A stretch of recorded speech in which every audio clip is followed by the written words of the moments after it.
যুক্তরাষ্ট্রে ৪৬% জেন জি কেন চাকরি ছাড়তে চায়? কারণটা বেতন নয়। আপনি কি মনে করেন তরুণ কর্মীরা শুধু বেশি বেতনের জন্য চাকরি ছাড়ে? তাহলে এই তথ্যটা শুনুন।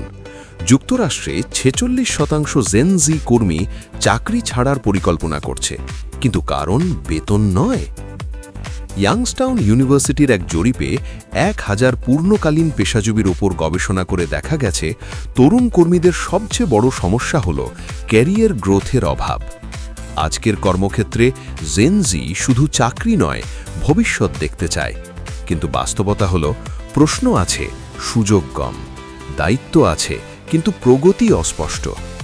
গবেষণায় দেখা গেছে ৩২% জেন জি কর্মী মনে করেন তারা ক্যারিয়ারে আটকে গেছেন। ৭১% বলেন প্রতিষ্ঠানগুলো প্রয়োজনীয় ট্রেনিং বা সার্টিফিকেশনে যথেষ্ট সহায়তা দেয় না। আর ৪২% আগেও চাকরি ছেড়েছেন শুধুমাত্র ক্যারিয়ার গ্রোথ না থাকায়। অনেক প্রতিষ্ঠান ভাবছে অনলাইন কোর্স দিলেই সমস্যা মিটে যাবে, কিন্তু বাস্তবে ৭৬% জেন জি কর্মীর মতে খরচই সবচেয়ে বড় বাধা। কারণ একটি প্রফেশনাল সার্টিফিকেশনের খরচ $২,০০০ পর্যন্ত হতে পারে। এর সঙ্গে যোগ হয়েছে বার্নআউট।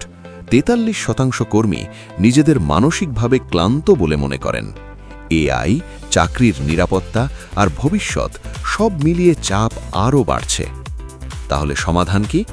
গবেষণা বলছে দক্ষতা অর্জনের স্পষ্ট রোডম্যাপ, প্রমোশনের পরিষ্কার নিয়ম আর দৃশ্যমান ক্যারিয়ার অগ্রগতিই পারে কর্মীদের ধরে রাখতে। শেষ কথা একটাই, কর্মীরা আর শুধু চাকরি চায় না, তারা চায় দিক নির্দেশনা ও অগ্রগতি।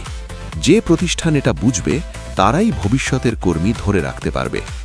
আর আপনি যদি ক্যারিয়ার, চাকরি আর কর্মক্ষেত্রের বাস্তব গল্প ও গাইডলাইন পেতে চান, সাবস্ক্রাইব করুন আশরাফুলস ক্যারিয়ার টক, কারণ সঠিক সিদ্ধান্তই বদলে দিতে পারে আপনার পুরো ক্যারিয়ার।